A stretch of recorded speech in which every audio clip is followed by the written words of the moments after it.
What a great conversation for this week's Uncommon Impact. I was joined by Chris Archer, former big leaguer, played 7 years in the minor leagues, played 10 years in the major leagues with the Minnesota Twins, Pittsburgh Pirates, and most of you who will remember Chris will remember him with the Tampa Bay Rays.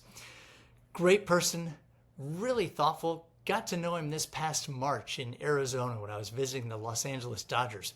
Chris is now a special assistant working with pitchers throughout their minor league and then their major league system. So Chris and I had a chance to spend some time together there and got to know him. Really enjoy what he has to say. He's a two-time All-Star, four-time opening day starter for the Rays. And Chris is just so thoughtful, as you'll hear when he talks about mentoring and a man named Ron Walker who stepped into his life for a number of years and built into him in some unexpected ways, and then in the ways that Chris is trying to pay that forward with others. Hope you enjoyed it. I thought it was a great conversation. Chris, thanks so much for being a part of this. I appreciate you being on Uncommon Impact. Yes, sir. Thank you so much for having me. It's an honor.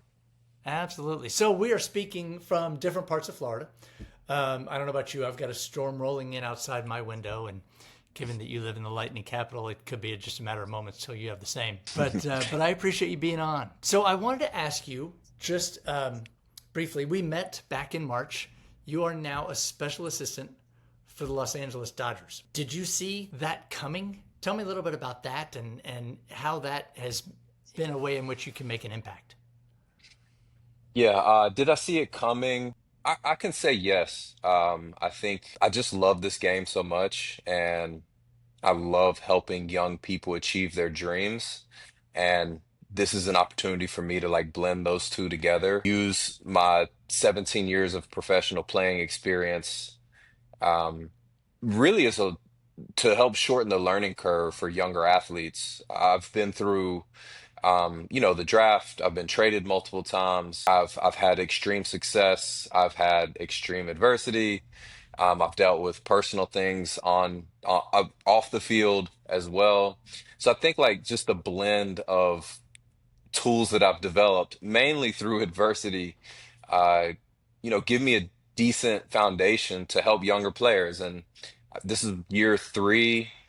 Fortunate to be with a club that's won two World Series my first 2 years. And this organization is just so special. Them striving for excellence in every facet makes me want to do the same thing. So some special assistant jobs are more cushy and you play golf with donors and sponsors and maybe you show up once or twice a year. I look at the situation very, very differently. I spent 7 years in the minors, so I like to spend time with those guys in the minor leagues who are really grinding it out. Some of them don't see a path forward. Some of them are number one prospect in the system. And I've kind of been on both ends of that. So I feel like I can help a wide spectrum of young players. Cool. Well, let's jump in there for a moment. And I will note, I appreciate you mentioning the World Series. You know, everybody's making a lot of whether there needs a salary cap and the Dodgers spending on free agency, but then the Dodgers also having this farm system and being so good at developing players, of which you've been plugged into. But we don't really talk enough about the factor of they hire Chris Archer, they win two straight World Series, and whether or not the collective bargaining agreement needs to break that up. So anyway, leaving that aside for a second, what about, so you talk about young players and wanting to build into young players.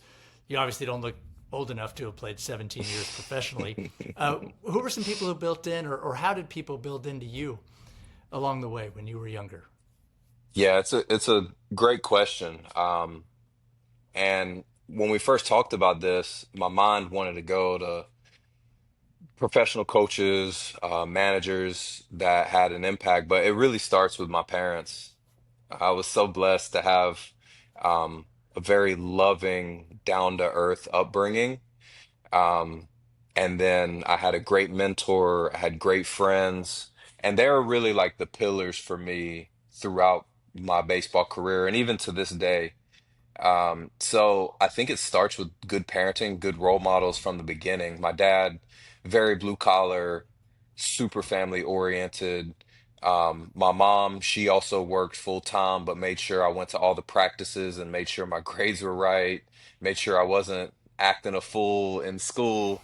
So it was just like I just feel so blessed from the beginning. And they're not my biological parents. They're actually my grandparents. So they are mom and dad 100%, but it kind of just showed me that it doesn't necessarily have to be a biological tie that allows you to give someone unconditional love. And I think the way I want to show up for these players is to let them know I'm here for them as an individual unconditionally. Like me being successful is not tied to them doing well. It's tied to me like leaning into them, and like at least from how I define being successful in this new role. So I just tell them, hey, like I'm here to pour into you, whatever you need on or off the field, late night phone calls, if you need me to fly in and have a sit down face to face conversation, like whatever it can be. So it starts from an unconditional love standpoint. And then I had a great mentor who opened my mind to reading and which eventually led me to your book with Tony Dungy, Uncommon.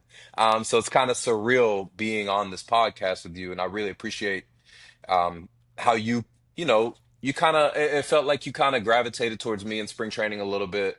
And we had some great conversations. That Uncommon book is upstairs in my reading room as well.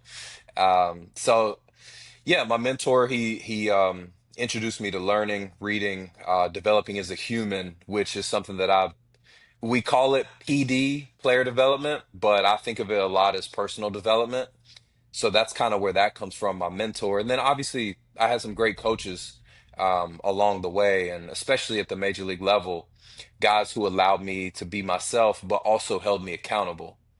So it's like approaching it from a standpoint of love, allowing someone to be themselves, but also helping correct course whenever you might see some things going off path. That's kind of how I envision my role, and it's been a collective of people from the time I was born until the last day that I played. And so, do the Dodgers have the Dodgers given you that freedom to kind of define your role and how you want to interact with the players, or do they kind of rein you in and go, "Hey, but we still need this guy to not give up 6 runs tomorrow night"? Yeah, I think the Dodgers, they're just so incredible. They know who they're hiring. And regardless of the role, they know what that person can bring, and they trust that that person is also going to do their own research and their own learning in the areas that they're maybe not as equipped. So, Stan Kasten has this motto, it's an 8 word motto: hire good people, let them do their job. And my role is the epitome of that. Um, the club kind of knows what they're getting. They're like, Chris, just go do your thing. And coming off being an athlete, it's a very scheduled, or very regimented schedule. It's like food served at this time, bus times are at this time, practices at this time, your lift, game, et cetera, et cetera. There was a little bit of an adjustment period, but I think them giving me agency to figure it out and find my lane is how I've been able to be so fulfilled, and I feel like I've had some impact as well. Yeah. Well, I figured I was leading the question a little bit. I made a note to make sure I asked you or brought Okay. this back around because we met, we chatted. I went back to Dave Roberts, the manager, and I said, Chris is unbelievable and so thoughtful and just the way he goes about things and sees the bigger picture. And Dave said, really, he's really remarkable, and I just love having him around the guys, and I'm willing to let him do whatever. And I said, so you've known Chris for years then, right, Dave? I mean, you clearly have. And he said, no. He said Andrew Friedman was with him in Tampa, and Andrew said, this is a guy you just want to turn loose with our guys because he gets life and he gets the bigger picture. Because it seems like to me, I remember talking to a coach who went from college to pro in basketball. And he said, part of the beauty of coaching in the pros is that that's all we talk about. I don't have to worry about them going to classes. I don't have to worry about whatever else that's happening in their dorm or it's just we can focus on the sport. The challenge, though, I would think, is that you can only focus on the sport. If you allow yourself to get wrapped up in that as a person, then you could totally get wrapped around the axle as far as that's all you're thinking about. You're just headed down this hole that could be a really tough, dark place. And it seems like whether it's the reading, the development as a person, whatever it may be, part of your thought with the players, and it's probably hard earned for you as well as a player. There's more out there, and you're going to be better as a player if you're better in all these other ways. Is that fair? Yeah, absolutely. I think, just thinking of a recent example, I had a coach call me and talk about how much a guy was struggling and how married to his routine he is. And I said, look, like being married to the routine is fantastic. It's awesome. It's a big part of why everyone's successful. But there's times where you do need to break that up. And just to your point, going and doing some charity work and grounding yourself, remembering that the life we live is it's almost not real, pitching in front of 40, 50,000 fans and having millions of other fans watching you play. Um, just the things that we're exposed to. So I was just like, hey, like, what is this person really interested in?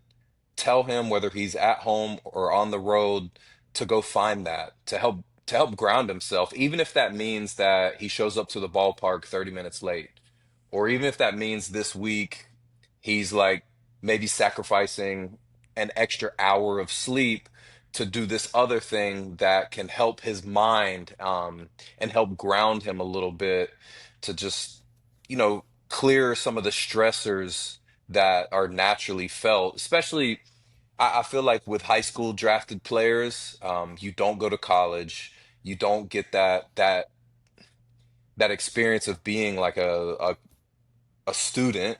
You don't do any internships. Your whole life is baseball from the time you're 18 years old until however long you play. So it's very important to figure out what you like outside of the game so that you can ground yourself. And for me, like I would try to do at least one nonprofit related work um, every month. So, and then it evolved to like every time we were at home. And it all kind of ties into me doing this now. It's not, I'm not working for a nonprofit, but I still feel like I'm giving myself and finding fulfillment in something other than being a former athlete. So again, it's like I try to connect with these younger guys and say, hey, like not only seen myself do it, but I've seen other guys. And look, some people they like to play video games, so maybe that's like a little that's a way for guys to get their mind off the sport. Some guys are going to the local YMCA and like, you know, playing playing slow pitch softball with the kids or kickball or whatever it may be. Right. Um, so for some people, it's reading fiction.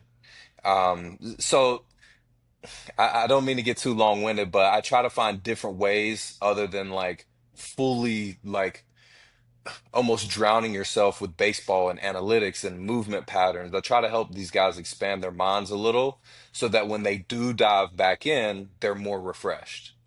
Mm-hmm. And there's probably just something to, and I played enough to where I can talk about it, but I really am no expert in human performance because I never was able to play at that level. But it does seem like from the research and whatever, just the more that, yes, we need reps, we need whatever, but our brain also has to not necessarily get paralyzed with always being in the moment. And then I think you bring up a great point that we can get so immersed in whatever we're in. I've got good friends who teach school in Vienna, or they are practice law in New York, or they, just a lot of things where a lot of other folks in the world would look around and go, that's pretty cool. But we get so used to it, right? And we get so used to the everyday, oh my gosh, I'm going to, one day I'm walking to work with the Buccaneers and we weren't playing well. And I'm going, I'm like, oh, this is the worst job. I can't believe I'm doing this. And I look down and I'm wearing shorts, right? And a pair of tennis shoes into work. And I'm like, I'm a lawyer and I'm about to go stand out and watch a professional football practice. And my law school buddies are like, I can't believe you do this. And I'm thinking it's miserable, right? And you have to stop sometimes and check back into the world and realize that not everybody is doing this. And if you don't want to do it, you don't have to. But if you're going to stay in it, then you may as well appreciate it. I think there's a lot of truth to that, and probably helps in a lot of ways. Um, the other piece that you kind of alluded to a minute ago, it talked about the adversity. You had some dramatic highs in your playing days. All-star games and opening day starter stuff, and a lot of success along the way. Are you still the Rays' all-time leader in season strikeouts? Um, You were at one point. single Single season. season strikeout leader. Yeah. Yeah, yeah. I'm I'm like 100 or so off from being the franchise leader in strikeouts. Okay. Um, but yeah, single season. Yes, sir. Yes, sir. Single season. And we probably can't get you back out there for another 100, but you can at least you got this No. single season, um, which is impressive, especially since you were there for a while, got traded, um, kind of at your peak. But you also had some massive adversity, right? Where talk about some things you learned along the way about life or about yourself, or that you try to help these younger kids understand. I think the biggest thing that I learned throughout the minors, even into the big leagues until my last day, and I'm still practicing and exercising it every day, is being process oriented.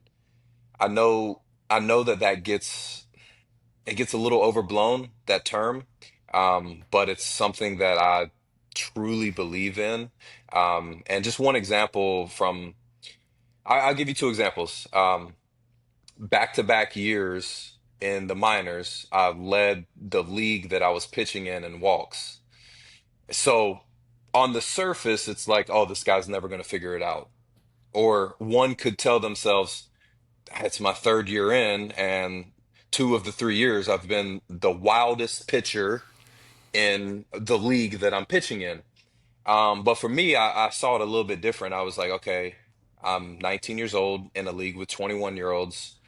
I didn't full time start pitching until I got drafted. I played outfield, pitched once a week, but also played football in high school all 4 years. So I was like, I knew that like me getting out there and getting exposed to playing baseball every day and taking the ball once every 5 days, that I was making incremental gains, even though it wasn't showing up on the stat sheet.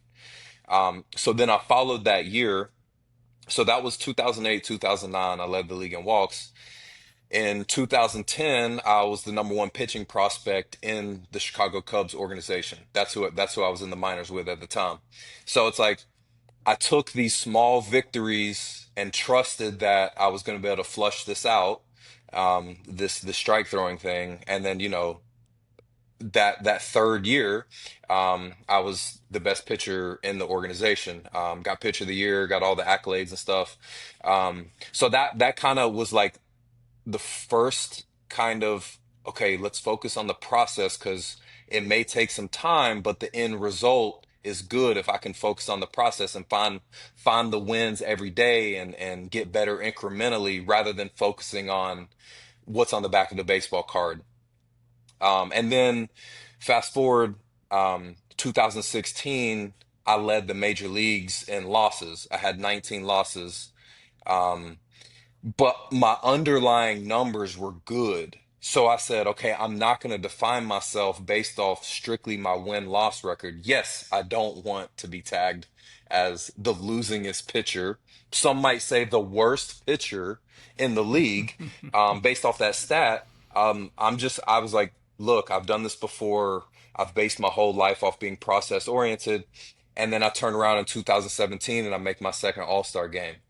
So it's just like it's been a common theme in my life, whether it be in my personal life or my professional life.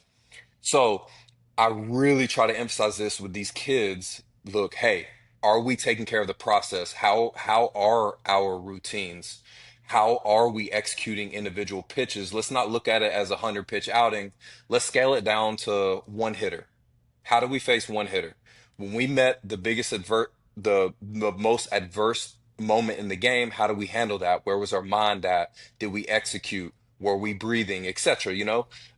So I can lean on like being bad with these kids, and really help them understand what being process oriented means and what it can look like over the course of a 5, 10, 15-year career if you stay true to your process and you're holding yourself accountable and evaluating correctly, that you will get the most out of yourself. So when you're throwing, when you're struggling to throw strikes in the minors, was somebody helping you process that as being a part of the process, or were you just, strikes me that you also could be just naturally wise enough to be thinking about it, because you could have thrown, at some point you're like, okay, you know what, I don't need to develop whatever secondary pitches I'm throwing or whatever, right? If I don't want to walk people, I can go, 3-0, I can go down the middle, 3-1, I can go down the middle, 3-2, I can go, the ball may be doubled off the wall, but I'm not going to walk people.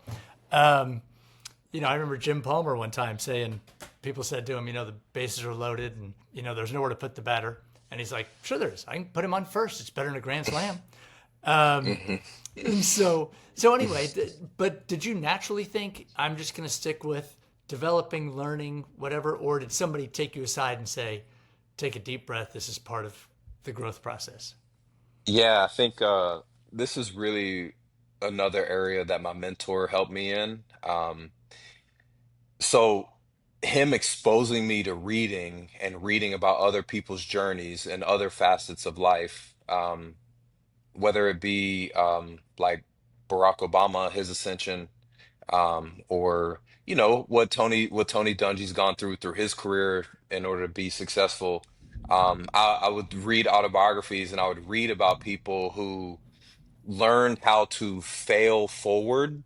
Mm-hmm. John Maxwell was actually a guy I was big on whenever I was in my late teens and early 20s, and he had a Okay. book called Failing Forward, Yeah. and it just talked about all these people like you think they're overnight successes, but they're very far from it. One of my favorite quotes, I can't remember where it comes from, but it was basically like it takes 10 years to become an overnight success. So I would say my mentor, his guidance, and him exposing me to reading different anecdotes from different people. But also as you mature, you start to ask yourself questions like, okay, I'm talented enough, I'm gifted, I have secondary weapons. What's holding me back? And I think like for most guys, there's some element of fear. So when you look yourself in the mirror and you can say out loud, what am I afraid of?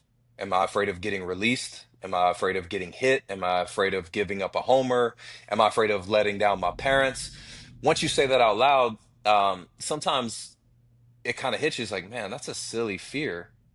Like I don't want to. I'd rather die on the sword of being aggressive than being scared, right? Or let me go ask my parents, hey, if I don't make it to the big leagues, are you gonna be disappointed? And they're like, absolutely not. What you've already accomplished is amazing. Like, I'm not gonna be disappointed in you. So like once you say it out loud, you share it in confidence with somebody you trust, it can kind of allow you to let go of some of that fear.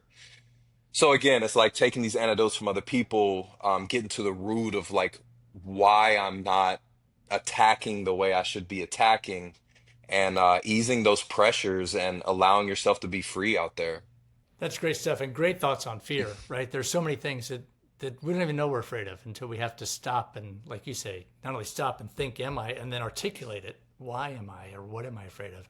Um, the mentor you talked about, how did they come into your life? Was it a coach? Was it just somebody who took an interest in you, or how was it that they found you or you them? Yeah, I'll try to keep it concise. I know I can get a little long-winded, but it was one of those divine intervention things. He decided to be a volunteer coach for the JV baseball team my freshman year. And he knows nothing about the kids in the town at the school. He's just like kind of just observing. Our head coach was the varsity basketball coach, and they were in the playoffs. So this volunteer coach had to take over as like the pseudo head coach until varsity basketball was completed. Oh my gosh. So he's walking around at tryouts and he sees me playing catch.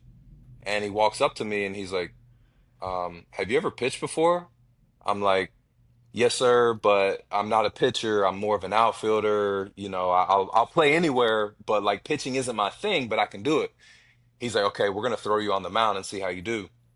And then the story goes how it goes, but it was just like kind of a random person that saw something in me that I didn't really see in myself, that gave me that opportunity. And then like the relationship evolved. He didn't coach anymore, but he was a very active person in the community, in the town that I grew up in. So my parents kind of entrusted him. They said, hey, you know more about baseball and the process than we do, so like we're just going to give him to you, and you guys can work out and throw. And he ended up driving me all around the east coast of the US to get me to camps and showcases to get me seen. And then he became like a brother, not necessarily a father figure, but like the older person that's a little more wise than you, that's not your dad. Because you know how kids are with Hmm. their parents.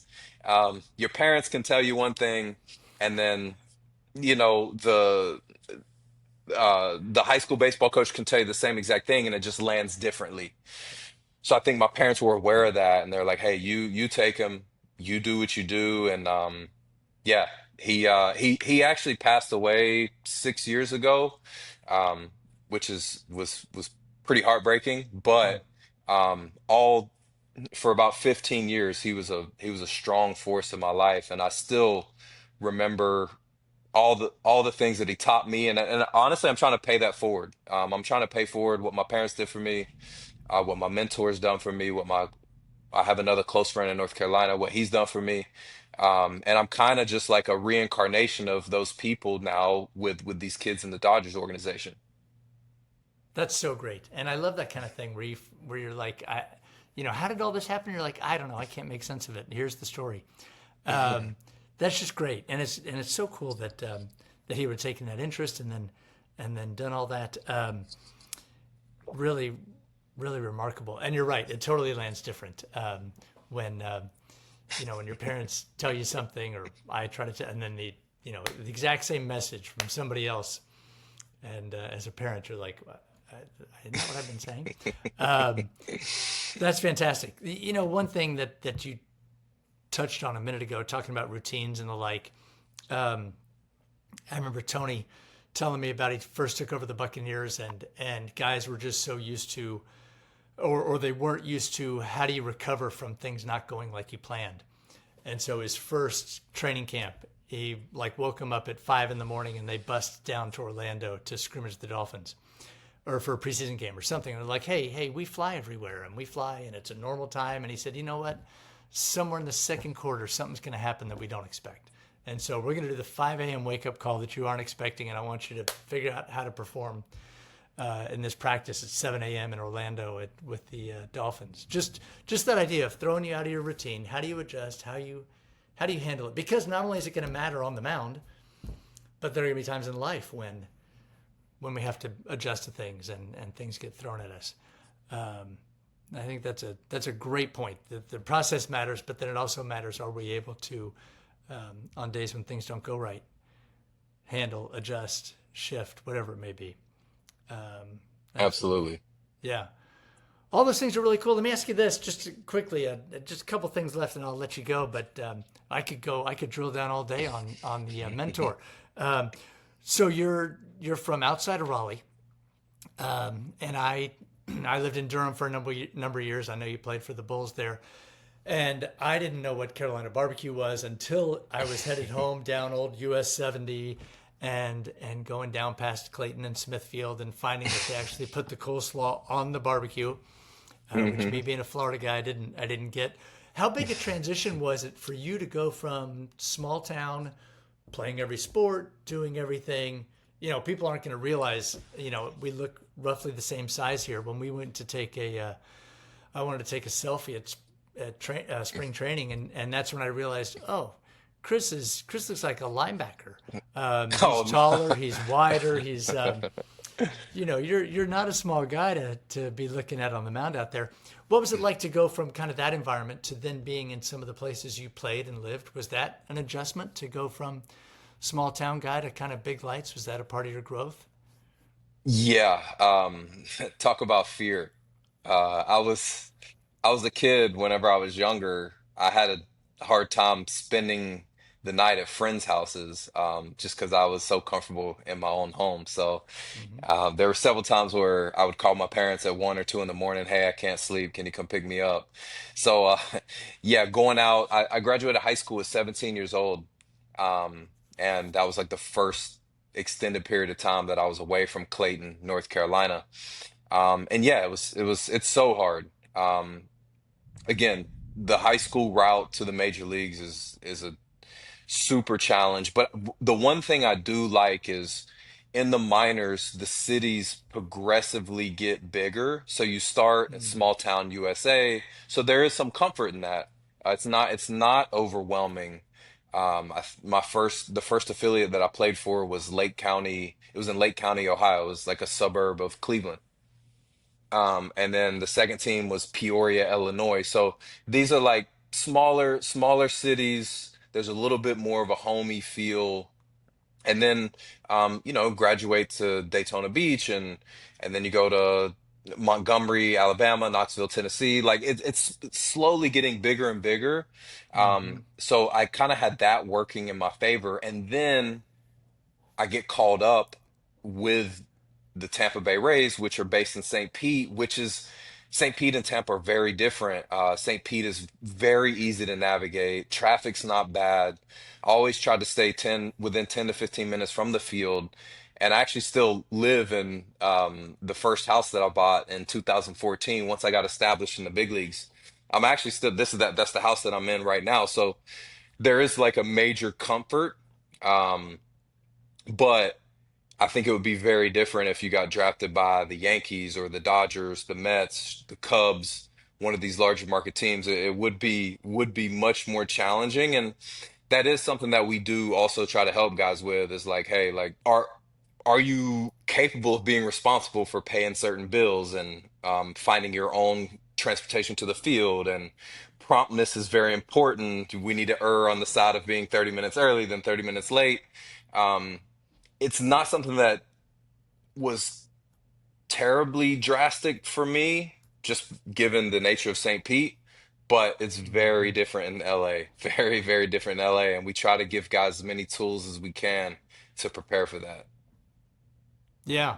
Well, that's great. And I didn't even think of it going in the fear direction when I asked you that question. But when people would ask me when I was working either Jags or Bucks, and people would say, "Wow, it's so interesting," or "I'm surprised to see how a player did X, Y, and Z," and I would say, at the age of 23 or 17, good heavens, I was so I couldn't have figured out where to deposit a check of a certain amount, let alone how to start paying things or whatever. You kind of get sheltered and you go to the next stage in life, but it wasn't like this huge.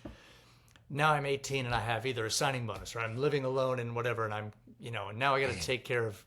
It felt like it was easier. The things I did felt scary at times, but easier than some of those things, and so that's good and interesting that you tried to stay within a certain distance of the facility. We had more guys run into traffic issues, whether it was at the Bucks on the other side of the bridge Hmm. or whatever, and they were like trying to be in the right place at the right time and got caught in factors, and our coaches would go, "Hey, at the end, who else is going to be responsible for this? If not you, I get it was traffic, but you got to be here." So what an interesting and again wise approach at that age. So if I go and look for a house that's right next to Tropicana Field, is that going to be yours? You just wanted to always make Maybe, sure maybe. that's where you are. The crowd's right outside your window. Well, thanks. I appreciate you taking all this time. Let me just close with this. What does it mean? And I think we have a sense from the work you're doing now. But when you think about uncommon impact, and I appreciate you talking about Tony's impact on you with reading books and the like. But what does it mean, uncommon impact, now with what you're doing and paying it forward, and where do you think you'll go, kind of from here? Where I go from here, I'm not sure. I'm having so much fun doing what I'm doing. Um, if the Dodgers have something more in store for me that they want to challenge me with, I would happily take them up on that offer. But yeah, I think the best thing we can do to have an uncommon impact is allow young people their own agency, allow them to make mistakes and learn, as long as it's not detrimental to their life or their career. Um, but also holding ourselves to high standards. Um, if we want them to become uncommon people, then we have to have uncommon characteristics as well. So, I mean, there's a long list of what that means. If anybody wants to know what that is, they can go grab that book that you wrote several years ago. But I think holding ourselves to a high standard, and showing up with the same vigor, same passion every day, regardless of what's going on in our personal life. And I think, like, just to kind of tie all this back in, I think that's what Dave Roberts is amazing at, is you can never really tell if he's having a good or bad day. He's the same guy every day. He brings the same energy, the same level of care, whether the team's on a skid or whether the team's, on a 10-game win streak.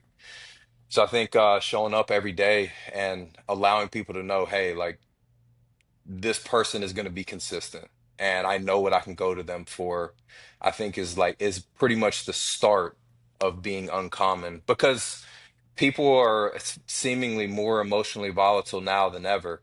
So if you can be in check of your emotions and have high EQ, I think that you're going to start to separate yourself immediately. That's a great point. And this idea of navigating or monitoring or at least understanding our emotions and where we're coming from. And one last point on the and the Dodgers. I did love hearing your answer, and I found it interesting in spring training when you were talking about going to the minor league affiliates, because to me it seemed like totally the sexy thing to go from, meet up with the Dodgers when they were in Cleveland or San Diego or whatever. And you Oh said, yeah. I'll do some of that, but I also want to go talk to the kids who are coming up. And Dave said to me when you had gone out, Dave said, but he's got to keep coming to talk to our major leaguers because the minor leaguers need to hear it. But we act like guys graduate out of these life lessons. But the reality is we all need to hear these things. And Chris is just so wise with bringing these back. So anyway, I'll brag on you a little bit about what Dave was saying there. But Chris, thanks so much. I really appreciate you coming on. I really appreciate you being a part of this conversation.